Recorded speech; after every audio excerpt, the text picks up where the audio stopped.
Well, hello and welcome to another episode of The Corner Chair.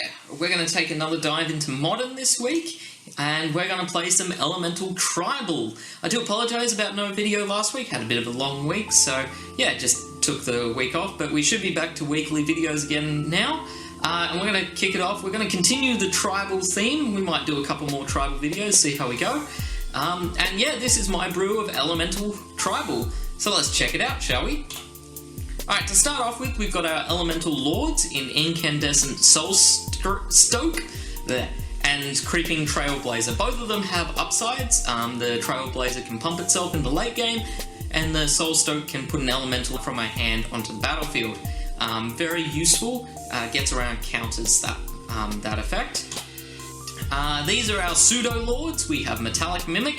It's an honorary elemental. We also have Kahira, also honorary elemental. I only realised actually after building the deck, I can't believe I didn't notice it, but Kahira is not an elemental, but it cares about elementals. It's so weird. I originally had one in the sideboard, but then I really wanted to run Metallic Mimic, and you cannot...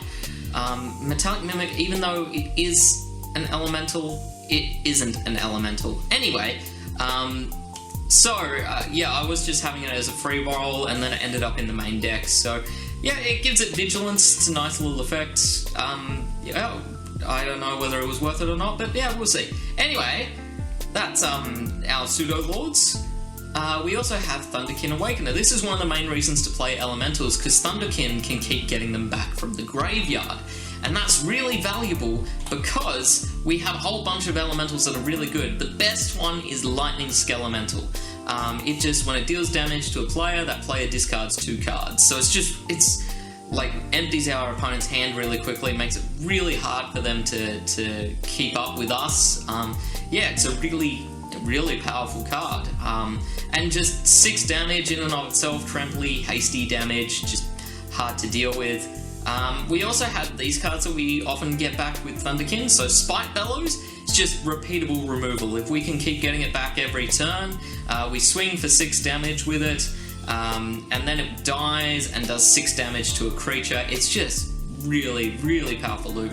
Shriekmaw, we need a Lord. If we have a Lord, then we can get back Shriekmaw with Thunderkin, but it's just very good removal on an elemental, and early game removal, they both Spite Bellows and Shriekmaw double as removal with their evoke cost.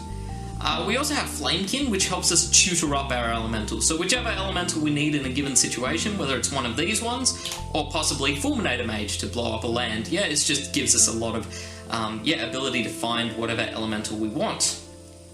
We also have Raging Ravine in our mana base, and a couple of Healer of the Glades to just round out our curve. So Healer of the Glade was one of the best 1-drop elementals. Gains 3 life, sometimes it's relevant, sometimes it's not. And yeah, Raging Ravine, an elemental on a land that just buffs itself, keeps getting bigger, pretty strong.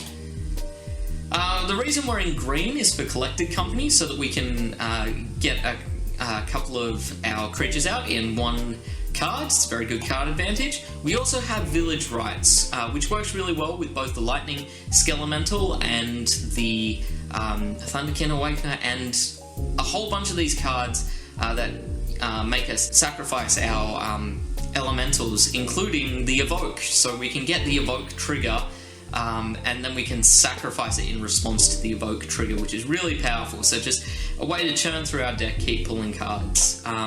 Aside from that, that's basically the deck. So we'll look at the sideboard. We have Tormod's Crypt to fight against opponents' graveyards. We've got to keep ours intact because we have a lot of recursive threats.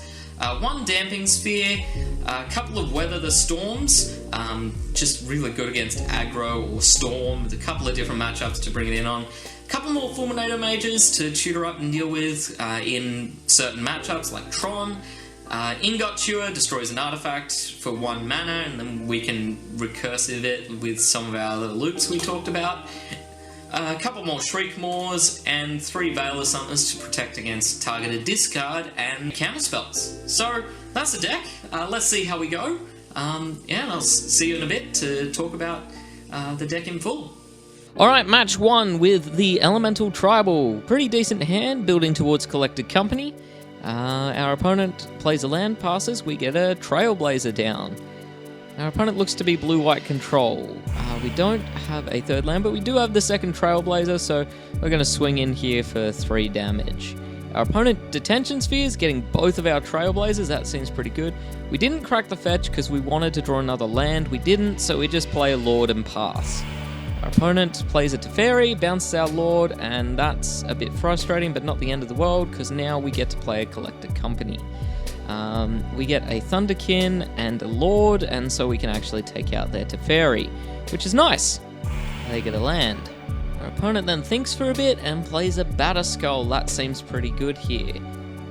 Unfortunately, it is black, so we cannot kill it with our Shriekmaw, so just wondering what to do here, what the best plan is. I decide to go with putting Lightning Skelemental into play and attacking with it, because regardless I'll get to chew up some of their hand, which I do, and then playing a Flamekin, getting another Lightning Skelemental here. Seems alright, seems to be building a bit of a board. We can get 2 Lightning Skelementals back next turn, which seems alright. So we are going to do the same plan, put a Lightning Skelemental into play, and yeah, our opponent taps down our team, so we can't do anything, and pards our Thunderkin. They then make their Germ huge with a sword, and we're starting to look pretty desperate. We Coco here, they force a negation, and we scoop it up. Alright, for sideboarding, we bring in a couple of Veiler Summers, yeah, as our main sort of way to fight against it. Anyway, we look at our hand, and we have a decent enough hand. Not great, but not terrible. We play Healer on turn 1. Mimic is good, so we're going to play Mimic number 1, which does not get countered, which is nice. And just chip in for a bit of damage here.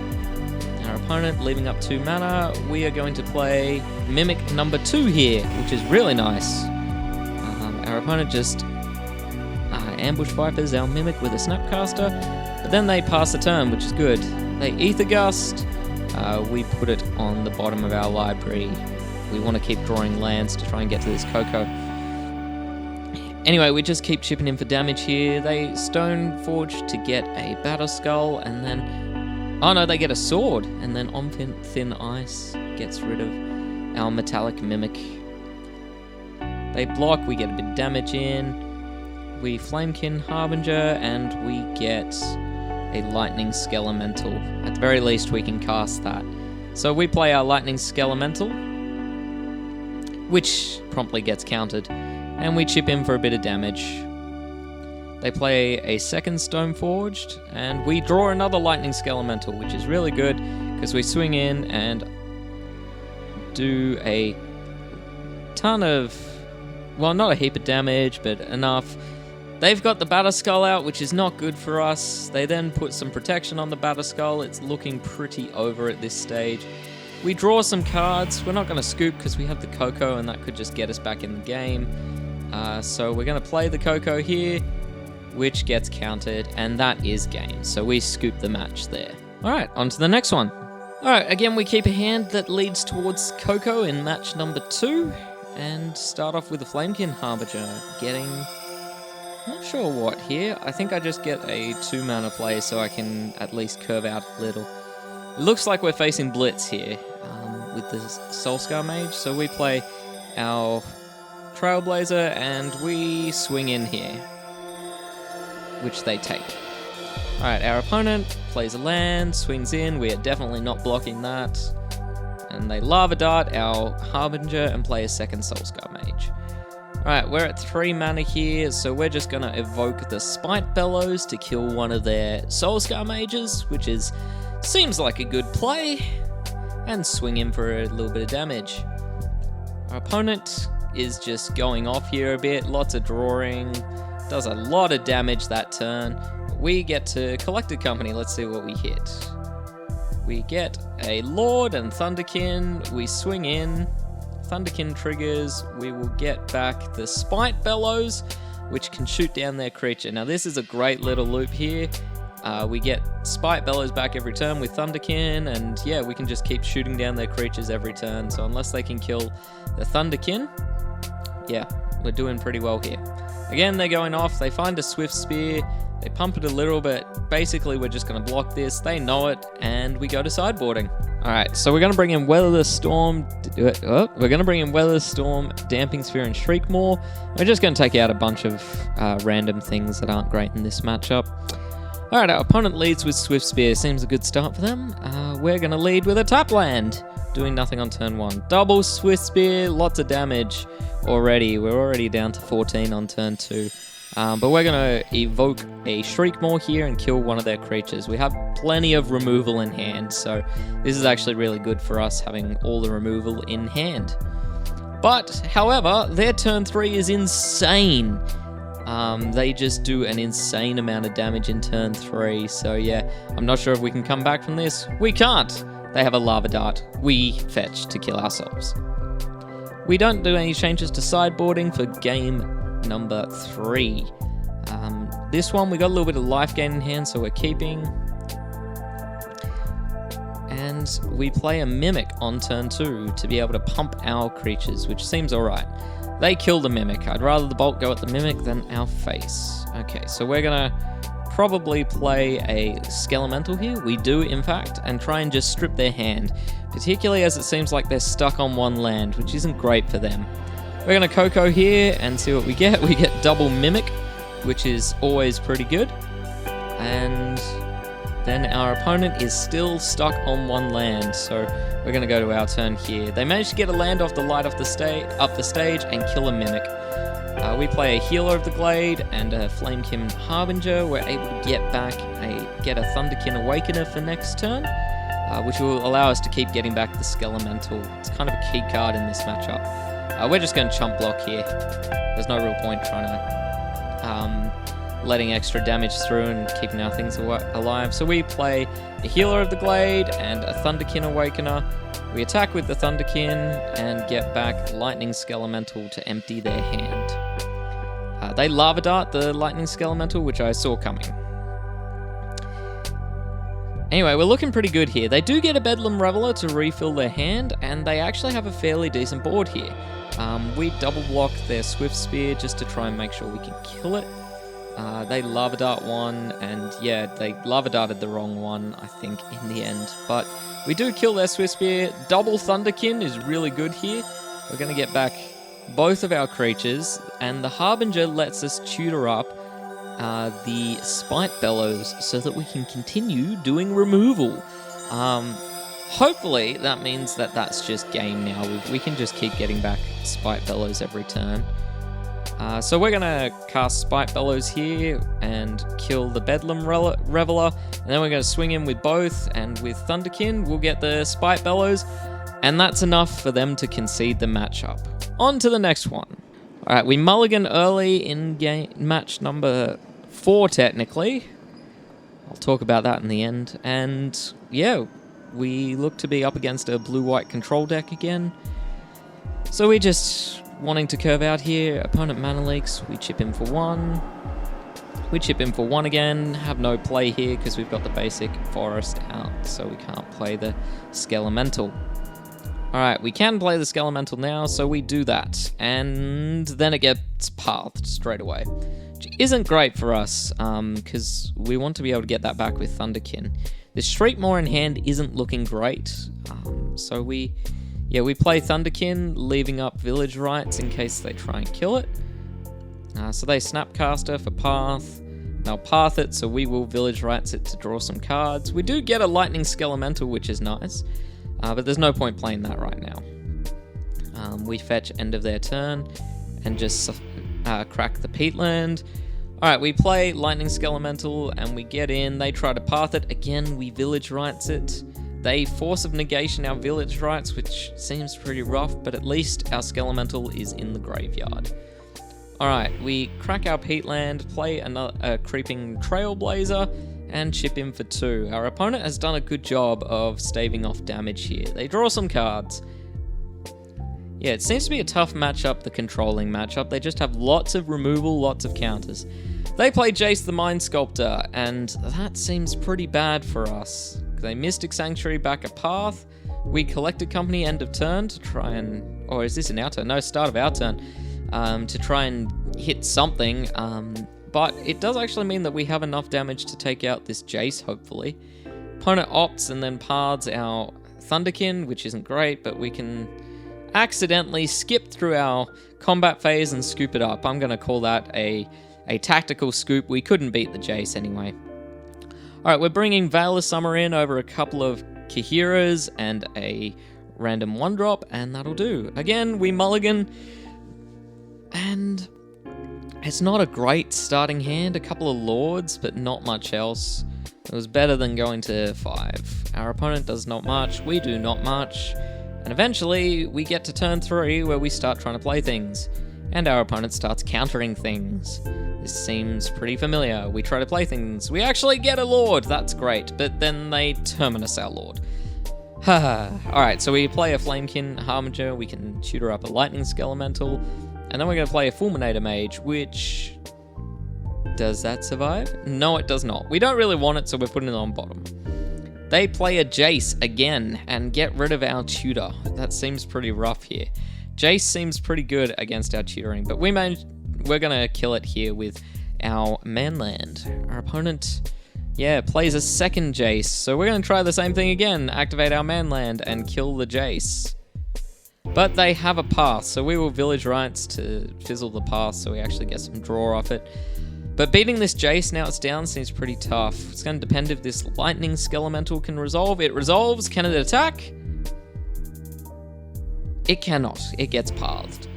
So this is the issue with playing Control, is they can just stop us from doing anything relevant here. I don't even know why I'm bothering to tutor. They can just Jace it away if they really want. Which they don't do, so they must have an answer to the Skelemental. So we actually get to play the Skelemental, which is nice. And then they Cryptic Command into a Terminus and we scoop it up. Alright, match number 3. Final match, sorry. I know how to count. Turn 1 Aether Vial. We keep a fairly decent hand. So we get a Mimic out pretty quickly. And it's pretty obviously Merfolk. So this will be very interesting. We're going to play Lightning Skelemental here and just try and empty their hand as quickly as possible. So do a bunch of damage, get rid of a couple of cards in hand, which we do quite successfully. We can Thunderkin Awakener back the Skelemental next turn. They play some Lords, and they're pretty aggressive start, and they get a Silver Gill out and draw some cards, but I think we just have a more aggressive start here. We literally empty their hand completely here and get them down to 6 life, so they have nothing going on, and then we can Village Rites to refuel. Another Thunderkin in hand should seal the deal, hopefully. They attack, we sacrifice our Mimic to make sure we don't lose to any shenanigans, and we swing in with Thunderkin. They block, but they go to 3. We play a Harbinger. It's actually awful close, this. If they can Spreading Seas one of our lands, they win here. Otherwise, I think we win. So they Harbinger of the Tides to tap down. That will also do it. So we go on to game 2, and we're going to bring in some more removal and go down a couple of Kahiras, because removal seems pretty key in a creature-y matchup. So we're going to go first. And decent enough hand. It's nothing special. A couple of Flamekins and a Metallic Mimic. So we're going to play the Mimic. And believe it or not, we're choosing Elementals. They get the Aether Vial start, and they do Spreading Seas our land, which is pretty annoying because it's our black source, so we can't Village Rites anymore. Anyway, we chip in for a bit of damage while we can, and our opponent gets a Silvergill. They're starting to Merfolk off. We still have no 4th land for the Coco, and no black source for the Village Rites, so it's seeming pretty harsh here. I'm wondering what to tutor up here, and I end up, did I even tutor something? I might not have even tutored something. Anyway, they Master of the Pearl Trident, massive board here. We're really looking for the lands. We play another Thunderkin Awakener, but we're staying back on defense here, we have to. And on our opponent's turn, they play another Lord and another Master of Waves. Sorry, Master of Waves. Just wrecking us there. So that's the games against Merfolk. I'll be back in a second to review the deck. Alright, so what do we think about Elemental Tribal? Well, first of all, I completely forgot to literally just didn't hit the record button on one of my matches. So we played a match against Blue-Red Blitz as well as the Mono-Red one, and we took down that pretty easily. So overall, we went 2 and 3, which isn't bad for just a janky Elementals together. Things I would change, I would definitely take Kahira out and look at replacing it with other Elementals, or even possibly 2 more Village Rites to be able to churn through our deck a bit faster. So maybe get the full 4 Incandescent Soul Stokes and add 2 more Village Rites, or maybe some targeted removal, or maybe some bolts. I know there's a few options that could go. Overall, yeah, it was a lot of fun to play. I would play it again, and I don't have much else to say. If you like us going down a tribal path, we might keep trying a few more tribes and seeing how they go in Modern. But yeah, I hope you enjoyed the video, and I will see you again next time. Alright, bye. If you like this video, please click like and subscribe. It really helps us know what content you guys want. You can follow us on Facebook or Twitter at TheCornerChair, and thanks for watching.